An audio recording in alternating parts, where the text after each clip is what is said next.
السلام علیکم ورحمۃ اللہ وبرکاتہ۔ نحمدہ ونصلی ونسلم علی رسولہ الکریم، اما بعد فاعوذ باللہ من الشیطان الرجیم، بسم اللہ الرحمن الرحیم۔ الصلاۃ والسلام علیک یا رسول اللہ وعلی آلک واصحابک یا نور اللہ صلی اللہ تعالی علیہ وسلم۔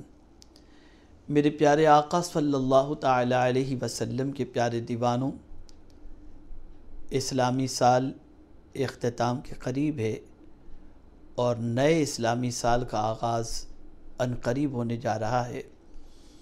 ہم اور آپ انشاءاللہ العظیم سن 1442 ہجری کے اندر عنقریب قدم رکھیں گے۔ میرے پیارے آقا صلی اللہ تعالی علیہ وسلم کے پیارے دیوانوں، نئے سال کے آغاز میں ہماری نیتیں کیا ہونی چاہیے؟ نئے سال کے آغاز میں ہمارا ٹارگٹ کیا ہونا چاہیے؟ تو میرے پیارے آقا صلی اللہ تعالی علیہ وسلم کے پیارے دیوانوں، ہمارا ہر نیا سال قربانی سے شروع ہوتا ہے اور ہمارا ہر اسلامی سال قربانی پر ختم ہوتا ہے۔ جب تک کہ ہمارے اندر قربانی کا جذبہ پیدا نہیں ہوگا، ہم کسی بھی طریقے سے اپنے مقصد کو حاصل نہیں کر سکیں گے۔ میرے پیارے آقا صلی اللہ تعالی علیہ وسلم کے پیارے دیوانوں، وقت کی قربانی، مال کی قربانی، آرام کی قربانی، زندگی کے ہر شعبے میں خواہشات کی قربانی سے لے کر جان و مال کی قربانی کا جذبہ جب تک ہماری زندگی میں نہیں ہوگا، ہم کسی مقصد کو حاصل نہیں کر سکتے۔ جس کسی نے بھی جو کچھ پایا ہے وہ قربانی کے ذریعے پایا ہے۔ تاجدار کربلا امام علی مقام علی جدہ و علیہ الصلاۃ والسلام نے اپنا سب کچھ لٹا دیا اور دنیا کو درس دیا کہ مقصد شہادت کو سمجھو، اور میرا مقصد شہادت بس اتنا ہے کہ اللہ عز و جل کی دی ہوئی جان اللہ عز و جل کے اسلام کی سربلندی کے لیے میں قربان کر دوں۔ میرے پیارے آقا صلی اللہ تعالی علیہ وسلم کے پیارے دیوانوں، ہماری زندگی کا حال یہ ہے کہ اگر دو لفظوں میں عرض کروں تو بات سمجھ میں آ جائے گی، ہم اسلام پسند تو ہیں، اسلام پابند نہیں۔ ہم ماہ محرم ہمیں یہ درس دے رہا ہے کہ اے مسلمانوں، اسلام پابند بن جاؤ، تمہارے قلب کو سکون کی دولت نصیب ہو جائے گی۔ اسلام پابند بن جاؤ، تمہاری زندگی میں قرار پیدا ہو جائے گا۔ اسلام پابند ہو جاؤ، تمہاری پریشانیاں دور ہو جائیں گی۔ اسلام پابند ہو جاؤ، زمانے کی ٹھوکروں سے نکل جاؤ گے۔ اسلام پابند ہو جاؤ، عروج تمہارا مقدر بن جائے گا۔ اسلام پابند بن جاؤ، زوال سے نکل جاؤ گے۔ اسلام پابند ہو جاؤ، زمین کے اوپر بھی کامیاب، زمین کے اندر بھی کامیاب، اور میدان محشر میں بھی کامیاب رہو گے۔ ہم لپ سروس کے عادی ہو چکے ہیں، صرف اسلام پسند ہیں۔ تو اے رسول اعظم صلی اللہ علیہ وسلم کے پیارے دیوانوں، نئے سال کے آغاز کے اندر ہم اللہ کی بارگاہ کے اندر سب سے پہلے یہ دعا کریں کہ مولا ہمیں تو اسلام پابند بنا دے، اور پوری دنیا کے اندر بسنے والے غلامان رسول کے جان، مال، ایمان، عزت، آبرو کی حفاظت فرما، اور ہماری زندگی سے ہونے والی ساری کوتاہیوں کو درگزر فرما۔ میرے پیارے آقا صلی اللہ علیہ وسلم کے پیارے دیوانوں، امام علی مقام علی جدہ و علیہ الصلاۃ والسلام کی بارگاہ کے اندر نئے سال کے اندر یہی عزم لے کر کے خراج عقیدت پیش کرنے کے لیے تیار ہوں کہ ہم انشاءاللہ العظیم آپ کے نقش قدم پر چلیں گے۔ آپ کی ذات مکمل دین تھی اور آپ کی ذات مکمل دین کو پناہ دینے والی تھی۔ ہم بھی اپنے وجود کو دین کے سانچے میں ڈال کر آپ کی خوشنودی حاصل کرنے کی کوشش کریں گے۔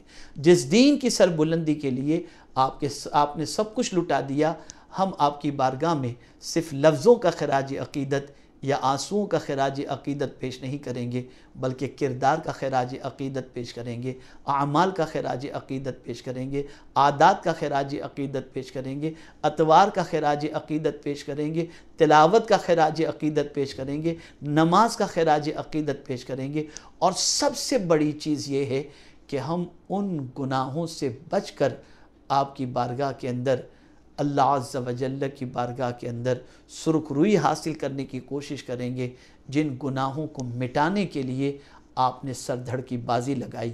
میرے پیارے آقا صلی اللہ تعالی علیہ وسلم کے پیارے دیوانوں، یاد رکھیں اعمال حسنہ کرنا آسان ہے، لیکن گناہوں سے دامن کو روکنا نہایت ہی کٹھن ہے۔ اور یاد رکھیں اگر کوئی گناہوں سے دامن کو روک لیتا ہے تو اللہ عز و جل اس پر بہت کرم کی نظر فرماتا ہے۔ تو ہمیں ان ساری برائیوں سے جو یزیدی زندگی کے اندر اور یزید کی عادات و اطوار کے اندر شامل تھیں، ان سے توبہ کرنی ہے، ان سے بچنے کی کوشش کرنی ہے، اور ہر وہ اعمال اور ہر وہ عادت جو تاجدار کربلا کی زندگی میں تھی، ہمیں اس عادات و اطوار کو اپنانے کی کوشش کرنی ہے۔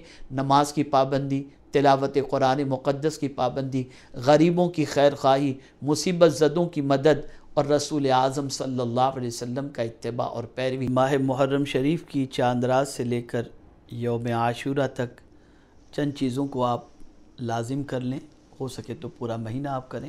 ایک قرآن مقدس کا ختم امام علی مقام علی جدہ وعلیہ الصلاۃ والسلام اور اہل بیت اطہار رضوان اللہ تعالی علیہ مجمعین کی بارگاہ کے اندر پیش کرنے کی سعادت حاصل کریں۔ کم از کم 10 لوگوں کے گھروں تک راشن پہنچائیں۔ کسی بچی کی شادی کی ذمہ داری اپنے کاندھے پر لے لیں۔ اگر ممکن ہو کچھ بچوں کی فیس کی ذمہ داری اپنے اوپر لے لیں۔ کچھ مدارس کے مدرسین کی تنخواہ کی ذمہ داری اپنے اوپر لے لیں، اور ان سب چیزوں کا ثواب امام علی مقام علی جدہ وعلیہ الصلاۃ والسلام اور شہدائے کربلا اور اہل بیت اطہار رضوان اللہ تعالی علیہ مجمعین کی بارگاہ کے اندر پیش کریں۔ اسی کے ساتھ آیت کریمہ کا ختم شریف، درود شریف، استغفار، یاسین شریف، قضائے عمری، روزے خاص طور پر 9ویں اور 10ویں کا روزہ خاص طور پر رکھیں کہ اس کی فضیلت آقا کریم صلی اللہ علیہ وسلم نے بیان فرمائی ہے۔ اور یہ نہیں کہ ماہ محرم شریف کی چاند رات سے لے کر عاشورے تک کوئی غلط چیز ہم نہیں دیکھیں گے ٹی وی پر یا یوٹیوب پر، نہیں، بلکہ چاند رات ہی سے عہد کر لیں، ابھی سے عہد کر لیں کہ ہر برائی سے، بری چیز دیکھنے سے ہم اپنے آپ کو روکیں گے۔ میں پوری ذمہ داری کے ساتھ عرض کرتا ہوں کہ انشاءاللہ آپ کے گناہوں سے بچنے کی نیت امام حسین رضی اللہ تعالیٰ عنہ کی وجہ سے اللہ تعالیٰ بھی قبول فرمائے گا، اور امام حسین رضی اللہ تعالیٰ عنہ کل بروز قیامت چونکہ نوجوانان جنت کے سردار ہیں تو انشاءاللہ العظیم وہ اپنے ساتھ ضرور جنت میں لے کر کے جائیں گے۔ ایسے ہی میری ماں اور بہنوں سے بھی گزارش ہے کہ برائیوں سے اپنے آپ کو روکیں اور وہ بھی ان نیک اعمال کو کرنے کی کوشش کریں۔ تو نئے سال کا آغاز ہم اسی عزم کے ساتھ کریں۔ مختصراً بس اتنا سمجھ لیں، یزیدی کردار سے نفرت، حسینی کردار سے محبت، اور اسلام پسند کی بجائے اسلام پابند بن کر ہم نئے سال کا آغاز کریں۔ رب قدیر جل جلالہ ہمیں کامیابی اور کامرانی عطا فرمائے گا، اور دکھوں کو اور پریشانیوں کو اللہ عز و جل دور فرمائے گا۔ اللہ تعالیٰ یہ نیا سال پوری دنیا کے مسلمانوں کے لیے خوشیوں کا سال بنا دے، غموں کے بادل کو دور فرما دے، اور پوری دنیا کے انسانوں کو کورونا وائرس اور اس قسم کے جتنے بھی موذی امراض ہیں اللہ تعالیٰ اس سے سب کی حفاظت فرمائے، اور پروردگار ہمارے ملک کو بھی امن و شانتی کا گہوارہ بنائے۔ اللہ تعالیٰ آقا کریم صلی اللہ علیہ وسلم کے صدقہ و طفیل ہماری دنیا بھی بہتر فرمائے اور ہماری آخرت بھی بہتر فرمائے۔ میں آپ سب کو پیشگی نئے سال کی مبارکباد پیش کرتا ہوں۔ اللہ تعالیٰ کردار حسین کا صدقہ ہمیں بھی نصیب فرمائے۔ وما علینا الا البلاغ المبین۔ السلام علیکم ورحمۃ اللہ وبرکاتہ۔